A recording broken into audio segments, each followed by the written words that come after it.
Welcome, curious minds, to the deep dive. Hmm.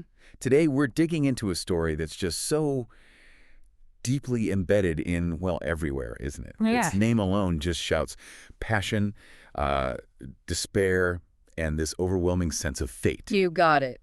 We are, of course, talking about William Shakespeare's massive tragedy, the tragedy of Romeo and Juliet. Mm-hmm.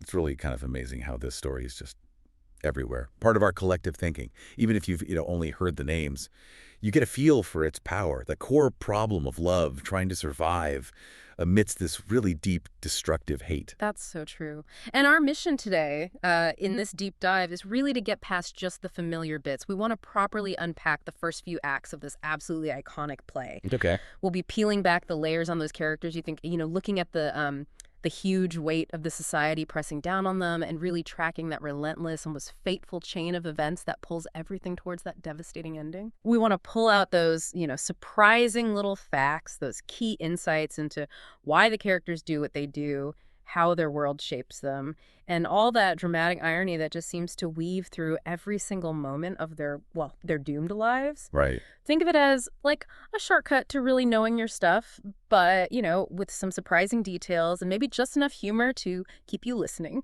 Okay, let's unpack this then. The very first lines, they drop us right into fair Verona.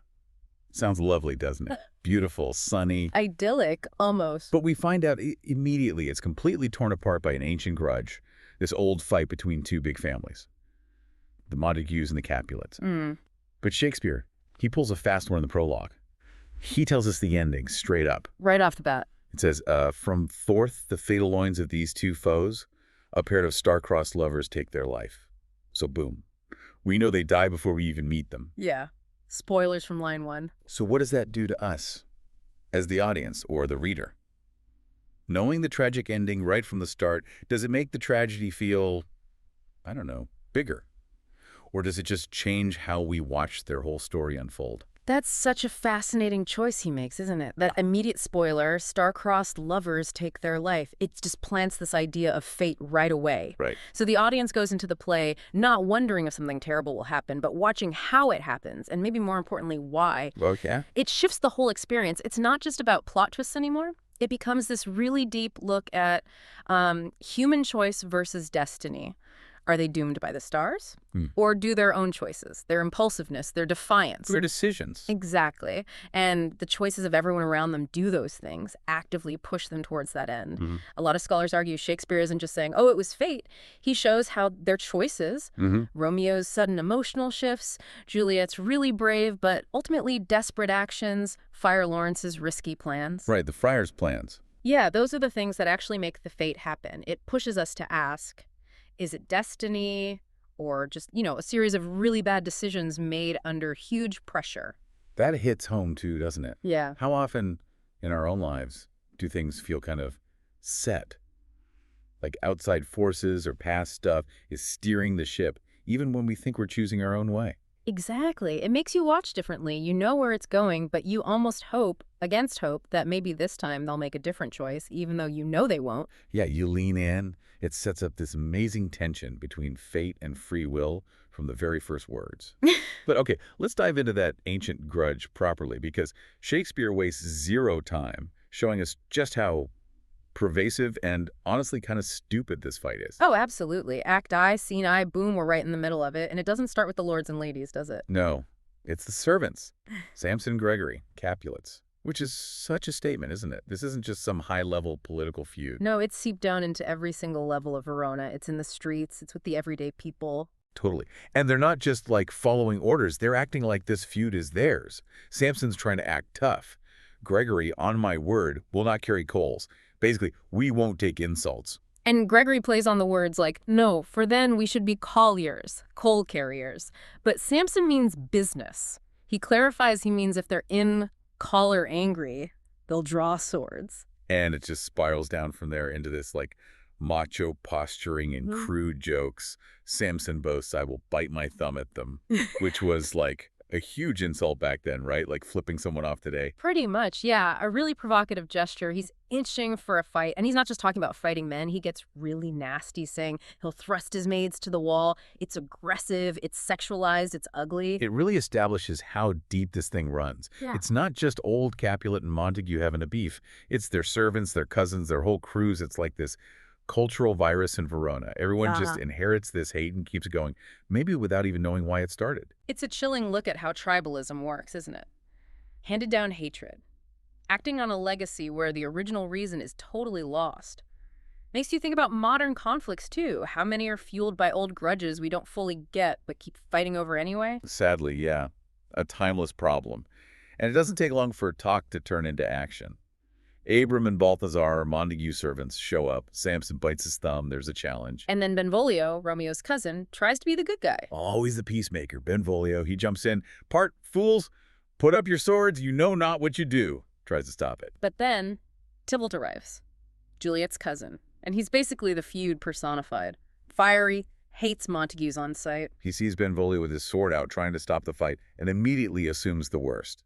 What drawn and talk of peace, I hate the word as I hate hell, all Montagues and thee, have at thee, coward. And bam, full-on street brawl. It even draws in the old guy's Capulet shouting for his sword. And his wife hilariously tells him to ask for a crutch instead, saying he's too old. She knows him. She does, which is when Princess Scelus shows up, the ruler of Verona. And he is not happy. Understandably. He comes in furious, basically yelling, "Rebellious subjects, enemies to peace, profaners of this neighbor-stained steel." He points out this isn't the first time. 3 civil brawls, bred of an airy word, by thee, old Capulet and Montague, have thrice disturbed the quiet of our streets. 3 times already, just from some insult, some airy word. So he lays down the law, a really harsh decree. If they disturb the peace again, your lives shall pay the forfeit of the peace. Wow, that is serious. Life or death stakes imposed by the government, that cranks up the tension immediately, doesn't it? Yeah. This threat of execution hanging over them. How do you think that affects things later? Does it actually make them more careful, or does it just add more pressure, making them even more likely to explode? It puts everyone in this impossible pressure cooker. Capulet and Montague, their own lives are on the line now, but also for everyone else in their families, any little skirmish could mean death for their leaders or themselves. Right. Theoretically, it should stop the violence. But, as we see, the hatred is just. Yeah. It's stronger than the fear of the prince's law, which leads directly to more tragedy stemming right from this warning. It's classic dramatic irony. We, the audience, know the consequences, even if the characters are just acting on impulse and rage. They're given this clear line, this ultimate punishment, but the hate just bulldozes right over it. It really does. And speaking of strong emotions, or maybe over-the-top emotions, this scene also gives us our first hint about Romeo. He wasn't in the fight. No, he was off moping somewhere. Benvolio and his dad, Montague, find him.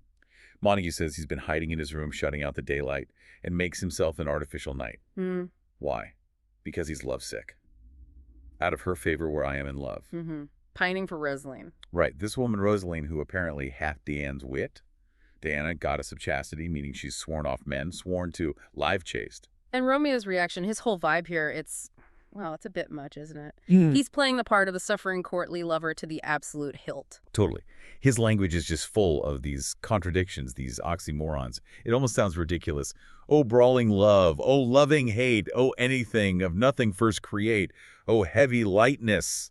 Serious vanity. Misshapen chaos of well-seeming forms. Feather of lead, bright smoke, cold fire, sick health. It's like he's swallowed a thesaurus of sad cliches. Exactly. Is he really this heartbroken over Rosaline? Or is he just, like, leaning into the popular love poetry trends of the time? Like he's performing heartbreak because it feels so different from what happens later with Juliet. That connection seems so much more real, immediate, not this flowery, almost artificial angst. That's a really key contrast. His love for Rosaline feels very constructed. It's fashionable grief almost. More about the idea of being tragically in love than any real connection to Rosaline herself. The way he wallows, the theatrical language, it suggests maybe a bit of immaturity, like a teenager trying on adult emotions. Right. Whereas his connection with Juliet, when it happens, it's instant, it's overwhelming, it lacks all that self-pitying performance, it feels way more profound and tragically much more real. It's a huge emotional jump for him in a very short time. So while Romeo's doing his emo thing, things are happening elsewhere. Capulet decides to throw a party. Maybe to smooth things over after the brawl. Mm-hmm. Maybe just because he wants to show off. And also, crucially, to introduce his daughter Juliet to Count Paris. Ah, Paris, the eligible bachelor. He wants to marry Juliet. Mm-hmm. And here's where fate, or maybe just dumb luck, steps in. Capulet gives a servant a guest list for the party. But a servant can't read. Such a small detail, right? The literate servant. But it changes everything. How so? Because the servant bumps into Romeo and Benvolio on the street and asks for help reading the list. Romeo reads it, sees Rosaline's name on there. Ah, so that's why he decides to go Yeah, to see Rosaline. exactly. He crashes the enemy's party, hoping to see the woman he thinks he loves. And a little surprising fact here, Juliet is super young. Not even 14. Capulet initially tells Paris he should wait 2 more summers before she's ripe to be a bride. He seems hesitant at first, though he changes his tune later, which maybe shows he's easily pressured or just desperate for a good match for his daughter. So this random moment servant can't read, asks Romeo, that's what sets Romeo on the path to meet Juliet. It's pure chance steering the ship. Or is it? It's a great example of how these tiny, seemingly random events can just completely alter the course of a story, or even our own lives. You never know what small thing will be a major turning point. The butterfly effect, totally. One flap of a butterfly's wings, or one servant who skipped reading class. Okay, so let's talk about Juliet. We meet her properly in Act 1, Scene 3, with her mother, Lady Capulet, and the nurse. And the nurse just steals the scene, doesn't she? Oh, yeah. She's a force. Rambling, telling these really earthy, kind of inappropriate stories about Juliet as a baby. It definitely shows how young Juliet is, but also how much the nurse genuinely loves her in her own way. That long story about Juliet falling and hitting her head and then learning to say "I" when her husband joked about falling backwards, it's hilarious, but also really highlights the nurse's deep, almost maternal bond with Juliet. It gives us a glimpse of Juliet's innocence. Yeah, she's clearly been like a mother to her. Lady Capulet, though, she seems much more formal, practical. Very pragmatic. She gets right to the point. Paris wants to marry you. She tells Juliet to check him out at the party, read o'er the volume of young Paris's face. Like he's a book she needs to study. Exactly. Marriage for Lady Capulet is about status, alliances. She even says, here in Verona, ladies of a scheme are made already mothers. Basically, lots of girls your age are already married with kids. Get with the program. Pressure. And Juliet's reaction is so quiet, almost subdued. It is an honor that I dream not of. Right. She's clearly not thinking about marriage yet. She's respectful, but not enthusiastic. You really feel her youth and innocence there. She's just on the edge of becoming a woman. Okay, so before the party itself, there's another crucial scene. Romeo, Benvolio, and their friend Mercutio are on their way, wearing masks to get in. And Mercutio delivers this absolutely legendary speech about Queen Mab. Ah, the Queen Mab speech. It's incredible. So imaginative, so weird, so... Mercutio. Totally. He goes off on this tangent about this tiny fairy queen, the fairy's midwife, who rides around in a hazelnut shell carriage drawn by gnats. Yeah, the details are amazing. Spokes made of spider legs, whip made of cricket bone, her driver a small gray-coated gnat. And she supposedly rides over people's noses while they sleep and makes them dream about whatever they desire. Lovers dream of love, lawyers of fees. Soldiers of cutting throats. It gets dark, too. Yeah, but what's the point of it all? Why does Mercutio launch into this? Well, he's responding to Romeo being all mopey about having a bad feeling, a dream about the party. Mercutio basically dismisses dreams entirely. He calls them the children of an idle brain, begot of nothing but vain fantasy. Ah, okay. So it shows us Mercutio's character. Perfectly. He's witty, incredibly imaginative, obviously smart, but also deeply cynical. Especially about love and dreams, these things Romeo takes so seriously. Right, Romeo's the total romantic idealist. And Mercutio just punctures that. Yeah. He sees love as basically just physical desire, calling it a driveling love, looking for a place to hide its bauble. He uses this amazing, elaborate language, but it's all in service of mocking Romeo's high-flown emotions. He grounds everything in this crude, witty realism. It's a total contrast. He definitely shakes things up. Okay, so they get to the feast. Romeo still maybe thinking about Rosaline a little bit. Yeah. Suddenly see Juliet across the room, and it's like lightning strike. Rosaline is instantly history. Gone. He just says, did my heart love till now? Forswear its sight, for I ne'er saw true beauty to this night.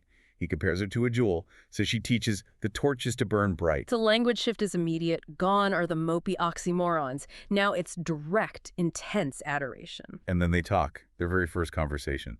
It's a sonnet. Like they create a perfect 14-line poem together, back and forth. Isn't that incredible? They literally complete each other's lines to form a perfect sonnet. It's this instant connection, this perfect harmony, using religious metaphors like he's a pilgrim, she's a saint. Wow. Shakespeare is showing us this isn't just physical attraction. It's like their souls recognize each other immediately. It feels destined, almost sacred. So is this love at first sight? Or is it just, intense infatuation again, like with Rosaline, only stronger? That's the million-dollar question, isn't it? Given Romeo's track record with Rosalind, you could argue he just falls hard and fast. Right. He seems prone to it. But the way they connect here, the shared poetry, the intellectual spark alongside the attraction, it feels deeper. Like it instantly goes beyond just infatuation, unlike the Rosaline situation, which felt more like playing a role. This feels transformative for him. But that beautiful moment, that shared sonnet, it gets shattered almost immediately, doesn't it? Yep. Reality bites back. Hard. Tybalt hears Romeo's voice. Tybalt, Mr. Feud himself. He recognizes a Montague instantly and just explodes with rage. Calls Romeo a villain, wants him dead right there. To strike him dead, I hold it not a sin. In his uncle's house? During a party? Talk about zero chill. But then, surprisingly, old Capulet shuts him down. Yeah, Capulet actually defends Romeo.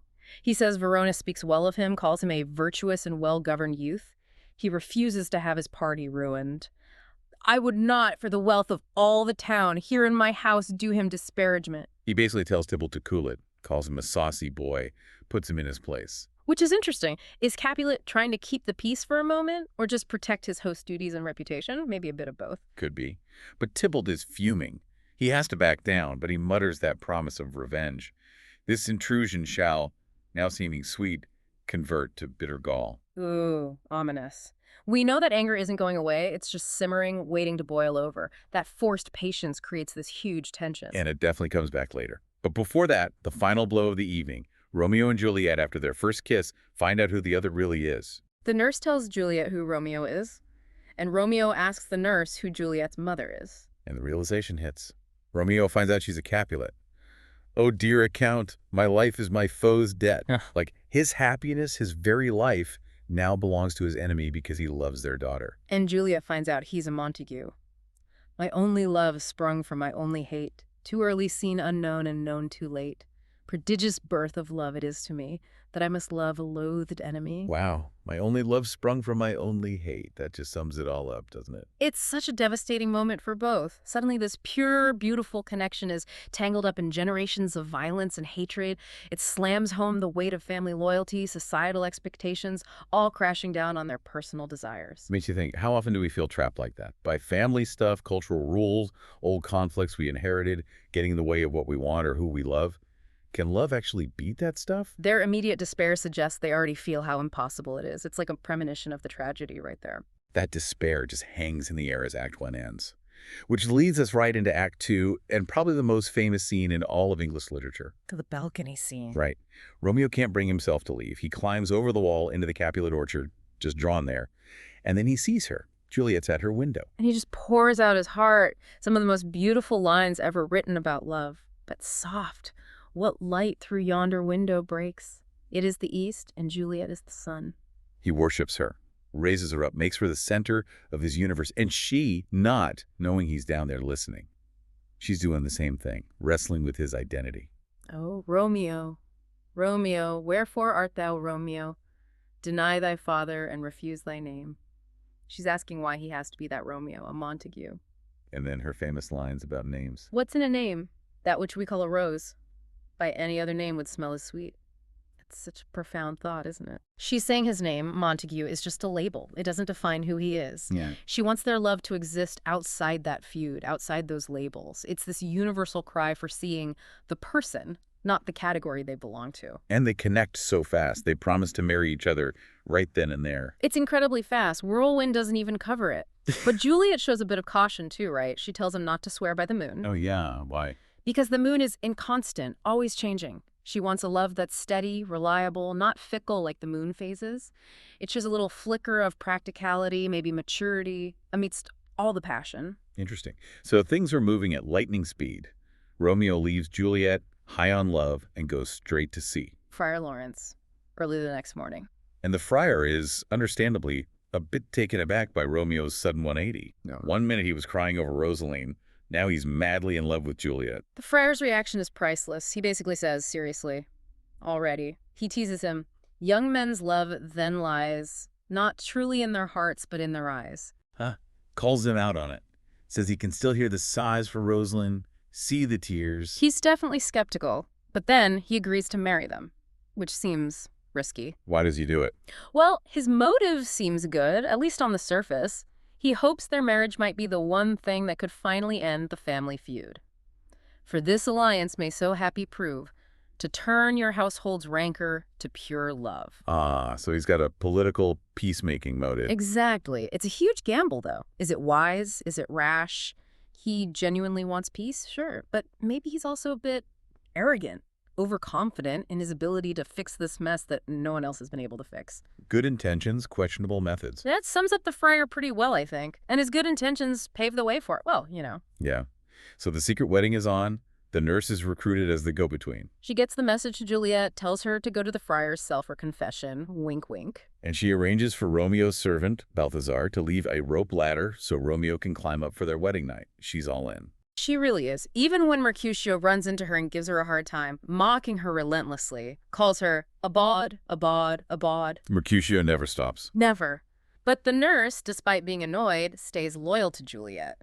And she gives Romeo a little nugget of info, too. Tells him Juliet thinks Paris is basically a toad compared to him. Oh, really? So Juliet definitely wasn't feeling Paris. Not even a little bit. Makes her devotion to Romeo even clearer. Okay, so all the secret plans lead them to Friar Lawrence's cell for the wedding. And right before he marries them, the friar drops another one of those lines that just makes your blood run cold. Oh, yeah, the violent delights speech. It's chilling. He warns them, doesn't he? These violent delights have violent ends, and in their triumph die, like fire and powder, which, as they kiss, consume. Wow. Fire and powder kissing and consuming each other. That's intense imagery. He goes on, the sweetest honey's loathsome in his own deliciousness, therefore love moderately. Long love doth so. Swift arises, tardiest too slow. Love moderately, yeah, like that's going to happen with these two. Exactly. Knowing what we know from the prologue, hearing the friar basically predict their doom right before he marries them, it's agonizing. It ramps up that feeling of dread, doesn't it? It's maybe the peak of dramatic irony in the play so far. The friar sees the danger in their speed, their intensity. He knows extremes, even good extremes like passionate love, can be destructive. His words hammer home the prologue's warning. This love, born so fast, so violently, is destined for a violent end. The moderate path, he suggests, is the one path they seem completely incapable of taking. It makes their fate feel locked in. And it also makes you wonder about the friar. He warns them, but does he really think they'll listen? Is he enabling them even as he warns them? That's a really good question. How much responsibility does he bear? And sadly, his warning comes true almost instantly. Act 3, Scene 1. Things go bad fast. The turning point. The point of no return, really. It's hot day in Verona. Tempers are frayed. Benvolio, bless his heart, is trying to get Mercutio off the streets. The day is hot, the Capulets abroad, and if we meet, we shall not escape a brawl. He knows trouble is brewing. But Mercutio's just looking for it almost. He's feeling argumentative, teasing Benvolio mercilessly, accusing him of being quick to quarrel over anything, a cough, a hair too many in his beard. It's funny, but tense. You can feel something about to snap. And then Tybalt shows up, still furious about Romeo crashing the party. He's looking for Romeo specifically, and he finds him, immediately insults him, calls him a villain. But Romeo, fresh off his secret wedding to Tybalt's cousin, he tries to keep the peace. It's excruciating to watch. He tells Tybalt he has a reason to love him now, a reason Tybalt doesn't know. Villain am I none, therefore farewell. I see thou knowest me not. He tries to walk away. But Mercutio just can't believe it. He sees Romeo backing down from a Capulet insult as completely dishonorable. Oh, calm, dishonorable, vile submission. He thinks Romeo's being a coward. Exactly. So Mercutio draws his sword on Tybalt instead, to defend the Montague honor as he sees it. And they fight. Romeo tries to stop them, steps between them. And right then, under Romeo's arm, Tybalt stabs Mercutio. Oh, the irony is just brutal. Romeo's attempt to make peace leads directly to his best friend's death. It's the absolute worst outcome. And Mercutio knows who to blame. His dying words, unforgettable. A plague of both your houses. He curses them both, Capulets and Montagues. for the stupid feud that killed him. And that dark humor even as he's dying. No, 'tis not so deep as a well, nor so wide as a church door, but 'tis enough 'twill serve. Ask for me tomorrow, and you shall find me a grave man. A grave man. Wow. His death just completely unravels everything. Romeo's peace attempt backfired horribly. And it shows how inescapable the feud is. Even trying to rise above it just pulls them deeper in. Plus, Mercutio is related to the prince, remember? Oh, right. So killing him is a direct insult to the prince's family and authority. That raises the stakes even higher. Massively. And Romeo, seeing Mercutio die, blaming himself, feeling like his love for Juliet made him effeminate, made him weak, he just snaps. All thoughts of peace are gone. Away to heaven respective lenity, and fire-eyed fury be my conduct now. Pure rage takes over. He chases down Tybalt and kills him. Just like that. An eye for an eye. The cycle of violence continues, and now Romeo is a killer. The prince arrives on the scene. What's he gonna do? His own kinsman, Mercutio, is dead. But Romeo avenged him. But he also broke the prince's decree about fighting. It's a total mess. Given the prince's earlier threat of death, you'd expect the worst for Romeo. But maybe because Tybalt killed his relative Mercutio, the prince shows, well, not mercy exactly, but he doesn't execute Romeo. Instead, immediately we do exile him, hence banishment. Banishment from Verona. Which, for Romeo, might as well be death. The prince justifies it by saying, mercy but murders, pardoning those that kill. He knows letting Romeo off completely would be wrong, might encourage more killing, so banishment is a compromise. But is it justice? Or just kicking the can down the road? It makes you think about consequences, doesn't it? Ugh. Those impulsive actions, driven by grief, by anger, they have huge ripple effects. And what is justice in a situation this messed up? Banishment seems like a political solution more than a moral one, maybe, but it sets up the next wave of tragedy. Definitely. Because the news of Tybalt's death and Romeo's banishment reaches Juliet, and her reaction, it's a storm. Act 3, Scene 2. The nurse comes in completely distraught, but she's not clear about what happened. Right, she's babbling about death and wounds, making Juliet think Romeo was dead at first. The confusion is agonizing. And then the truth comes out, piece by painful piece. Tybalt is dead, and Romeo killed him. Juliet's world just shatters. Her conflict is so raw. She lashes out at Romeo, calling him a serpent heart hid with a flowering face, beautiful tyrant, fiend, angelical. All these contradictions, trying to reconcile the man she loves with the killer of her cousin. It mirrors her love sprung from hate line, but now it's internal. How can her love be this wonderful and this terrible thing simultaneously? But her loyalty to Romeo wins out pretty quickly, doesn't it? When the nurse curses Romeo's name, Juliet fiercely defends him. Yeah, she chooses her husband over her cousin, over her family name. Yeah. And her grief shifts entirely to Romeo's banishment. She says, banished. That one word is worse than death. Worse than 10,000 Tybalts dying. Wow. Losing Romeo, being separated from him, is the ultimate tragedy for her now.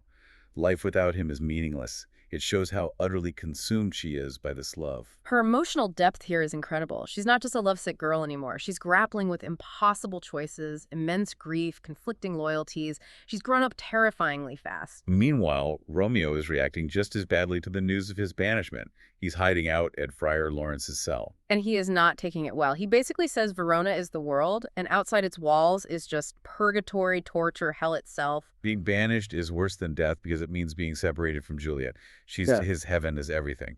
He completely collapses in despair. He feels his name, Montague, is like a bullet that killed Juliet's happiness. He actually tries to stab himself right there in the friar's cell. Seriously, wow. He's that desperate. Utterly. But the friar stops him, thankfully, scolds him for being unmanly, tells him to count his blessings. Juliet's alive. He killed Tybalt instead of Tybalt killing him. He only got banished, not executed. Tough love from the friar. And then the friar comes up with Plan B, another risky one. What's the plan this time? He tells Romeo, okay, pull yourself together, go see Juliet tonight, comfort her, consummate your marriage like you planned. But then, before the morning watch is set, you must leave Verona and go to Mantua. Okay. Exile. But then what? Then the friar says he will handle things in Verona. He'll find the right time to announce the marriage, reconcile the families, get a pardon from the prince, and then call Romeo back with 1,000 times more joy. That sounds ambitious. Optimistic, maybe? Extremely optimistic. Again, you see the friar trying to fix everything, trying to manage fate and politics and family feuds. He's offering hope, but it relies on so many things going perfectly right. Communication, timing, people changing their minds. Yeah, a lot of ifs. His wisdom seems constantly undermined by his tendency towards these complex, high-stakes schemes. Good intentions, again, but potentially disastrous execution. Precisely. He's juggling dynamite. And just when you think things can't get more complicated, they do. Mm-hmm. Back at the Capulet house, they have no idea. Juliet is already married and about to spend her wedding night with Romeo. None at all. And Lord Capulet makes a sudden decision. He thinks Juliet is grieving way too much over Tybalt's death. The irony. He totally misreads her grief. Completely. So, to cheer her up, he decides, let's marry her off to Paris. Like, right away. On Thursday. It's meant to be a cure for her sadness, a happy distraction. He thinks he's being a good dad, fixing things. And then he gets impatient and moves it up again. To Wednesday. Because Juliet puts on a show of obedience after visiting the friar, he thinks, my heart is wondrous light, since this same wayward girl is so reclaimed. Oh, the dramatic irony is just painful here. We, the audience, know she's already married. We know she's planning something desperate with the friar. Capulet thinks he's arranging a joyful wedding, but he's actually pushing his daughter towards disaster, forcing her into bigamy. It's this horrible collision course set up by misunderstanding and terrible timing. An unstoppable force. Capulet's patriarchal authority and misplaced good intentions meeting an immovable object, Juliet's secret love and desperation. Shakespeare builds that tension masterfully. And the collision happens. Juliet obviously refuses the match with Paris, flat out, after pretending to agree. Which sends Capulet into an absolute rage. His reaction is shocking, even for the time. It's terrifying. He completely loses it. Calls her baggage, disobedient wretch, green sickness carrying, tallow face, vile insults. And the threats. He says if she doesn't marry Paris, he'll throw her out on the street, disown her. Graze where you will, you shall not house with me. Unbelievable cruelty. And Lady Capulet offers no help either. She just washes her hands of her. Talk not to me, for I'll not speak a word. Do as thou wilt, for I have done with thee. Complete abandonment by both parents. Juliet is utterly alone. Except maybe the nurse, her lifelong confidant. She turns to the nurse, desperate. And the nurse gives her the worst possible advice. What does she say? Basically, forget Romeo. He's banished. He's as good as dead to you. Marry Paris. He's lovely. Romeo's a dish clout compared to him. She says this second marriage would be happier. Wow, that is brutal. Pragmatic, maybe, from the nurse's worldview. Secure your future, obey your parents. But for Juliet, it's the ultimate betrayal. It really is. The one person she thought she could trust completely just tells her to abandon her love, her vows. Yeah. That's the final straw, isn't it? It pushes her over the edge. Absolutely. It seals her isolation. Now she feels she has no one. You can understand why she resorts to such extreme measures next. What's it like when the person you trust most lets you down in your darkest hour? It leaves you nowhere to turn. Nowhere except back to the friar, which leads us to Act 4 and the potion plan. Juliet goes to Friar Lawrence's cell, and Paris is actually there talking about the wedding. Super awkward. She plays along, pretends to be ready for confession. Once Paris leaves, she unleashes her desperation on the friar. She pulls out a knife. Blatant suicide right there. Says she'll kill herself before she marries Paris. Puts the friar in an impossible position. He's responsible for his secret marriage. Now she's threatening suicide because of the consequences. So backed into a corner, he comes up with his most dangerous plan yet. The riskiest scheme of all. He offers her a vial. The sleeping potion. Exactly. He explains it will make her seem dead cold, no pulse, no breath, pale for 42 hours, just under 2 days. Okay. Then what? Then her family, thinking she's dead, will place her in the Capulet tomb. Meanwhile, the friar will send a message to Romeo in Mantua explaining everything. Romeo will come back, be there in the tomb when she wakes up, and they can escape together to Mantua. Freedom. That plan sounds incredibly fragile. So many things could go wrong. Oh, absolutely. The timing has to be perfect. The message has to get to Romeo. She has to wake up at the right moment. What if the potion doesn't work? What if it's real poison? What if she wakes up early, alone in a tomb full of dead bodies? The risks are enormous. And Juliet knows it. Before she takes the potion, back in her room, she has this incredible soliloquy where she voices all those fears. Act 4, Scene 3. It's a masterpiece of psychological tension. She really confronts the horror of what she's about to do. She thinks, what if it doesn't work at all? Then she'll have to marry Paris tomorrow. Or worse. What if the friar actually gave her poison to cover his own tracks, to hide his role in the secret marriage? A dark thought. But she dismisses it, trusts his holiness. But then her fear shifts to waking up too soon, alone in the vault. Before Romeo gets there, she imagines suffocating, or worse, going mad. surrounded by bones, skulls, the smell of death, and specifically, the fresh corpse of Tybalt festering nearby. The imagery is terrifying. Dead men's rattling bones, reeky shanks, and yellow chapless skulls, the terrifying shrieks of mandrakes torn from the earth.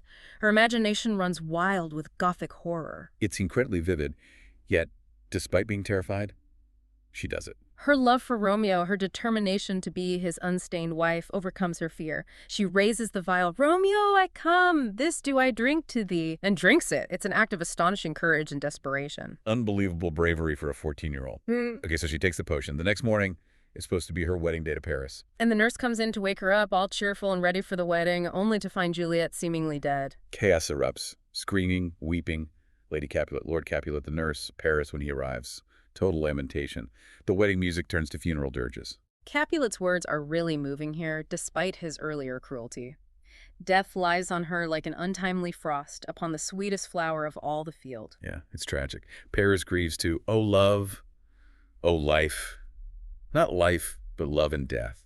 And the friar arrives, playing his part, offering those strangely comforting yet deeply ironic words about how she's better off dying young and married in heaven than living long and married, unhappily, implicitly.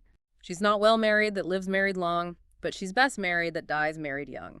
He keeps up the deception, tells them to put rosemary on her, prepare her for the tomb. So far, his plan seems to be working on the Verona end, anyway. The crucial other half of the plan is already failing, miserably. The message to Romeo. The message. Friar Lawrence had sent another friar, Friar John, to Mantua with the vital letter explaining the potion, the fake death, the plan for Romeo to be there when Juliet wakes. What happened? Friar John comes back in Act 5, Scene 10, and tells Friar Lawrence he couldn't deliver it. Why not? He was quarantined. Health officials suspected he'd been exposed to the plague while visiting the sick, so they locked him up, wouldn't let him leave the house or give the letter to anyone else, sealed up the doors, and would not let us forth. Oh my God.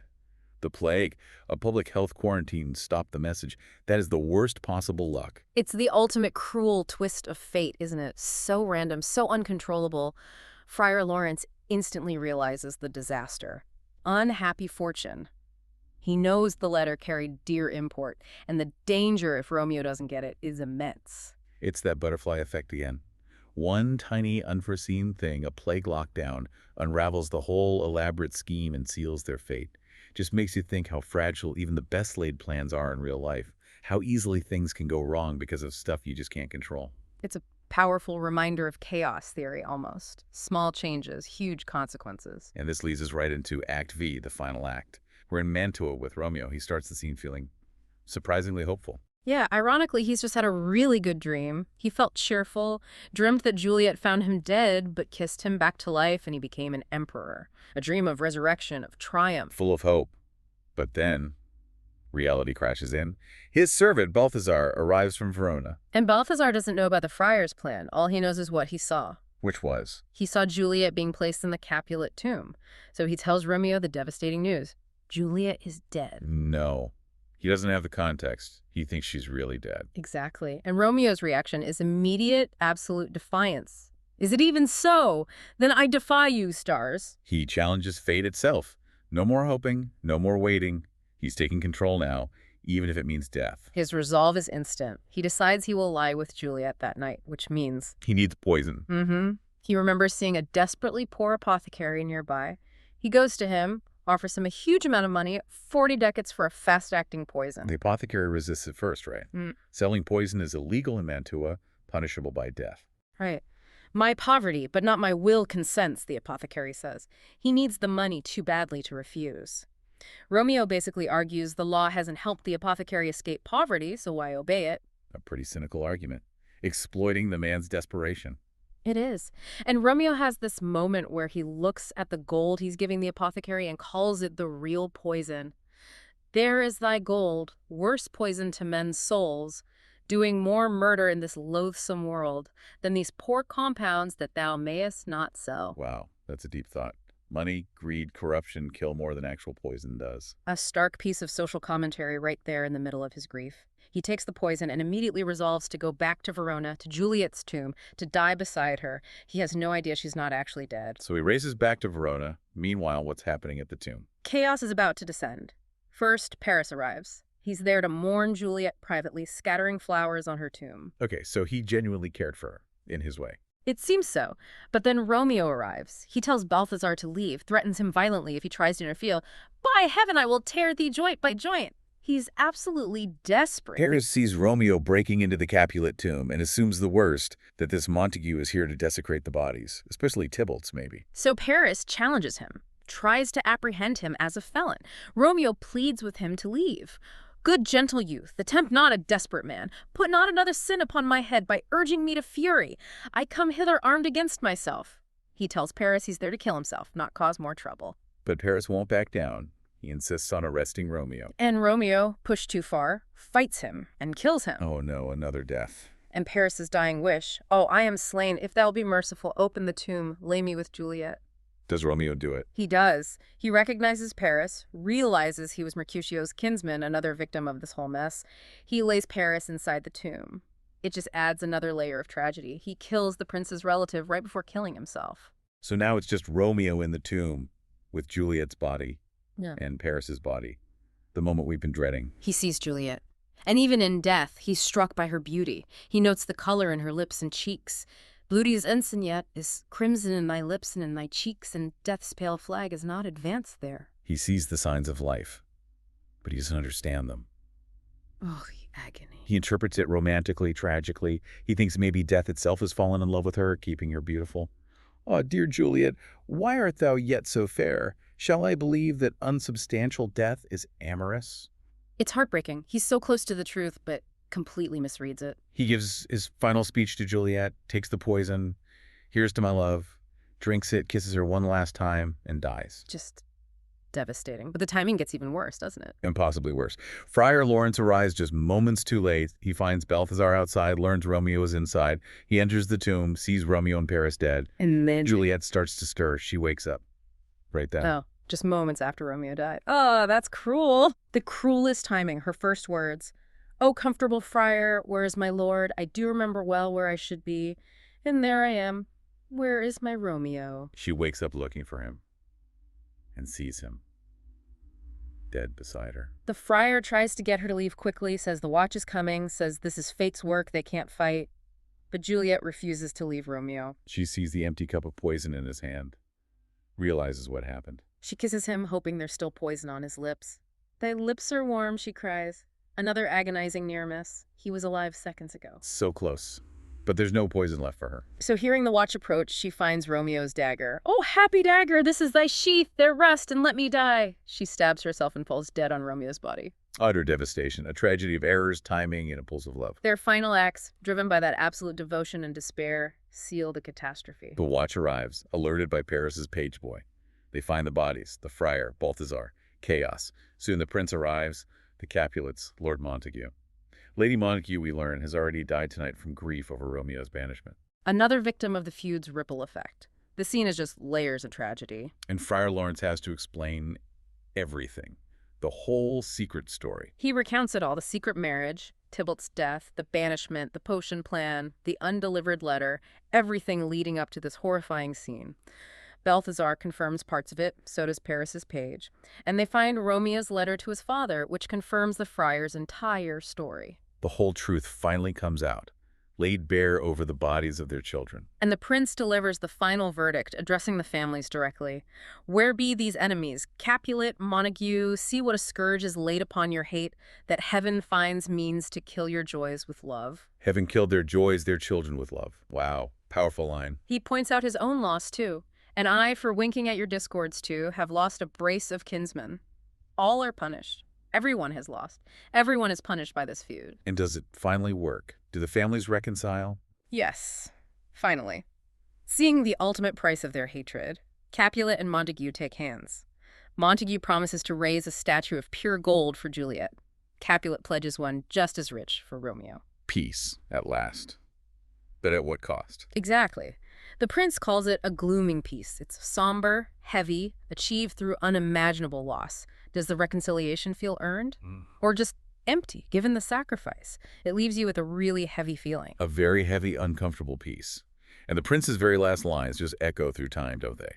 "For never was a story of more woe than this of Juliet and her Romeo." It sums it all up. The story's enduring power isn't just the romance, though that's huge. It's everything that conspired against them, that ancient grudge, the pressures of their world, their own impulsive choices, the terrible luck, the miscommunications. It's a perfect storm of factors. Absolutely. And beyond the love story itself, Romeo and Juliet just keeps teaching us, doesn't it, about how destructive hate is, especially inherited hate, about how rash young people can be, about parents trying to control their kids' lives, about the danger of secrets and lies, even well-intentioned ones. And that central question of fate versus free will, could they have escaped it? It forces us to ask, right? What if just one thing had been different? If Friar John wasn't quarantined? If Romeo had waited 5 more minutes in the tomb, if Juliet had woken up earlier, could it all have been avoided? And does thinking about that make it more tragic or somehow less because it feels like it wasn't inevitable? That's the question that sticks with you, I think. That what if? It makes us look at the interplay between destiny and our own choices in our own lives. How much is written and how much do we write ourselves? It's why this story just doesn't get old. It really doesn't. Yeah. It makes you reflect on your own life, the choices you make, the ripples they cause, intended or not. Well, thank you for joining us on this deep dive into one of the greatest and saddest stories ever told. Subscribe Timeless Tales Podcast. Your stories, your time. Subscribe to the Timeless Tales podcast. Your stories, your time.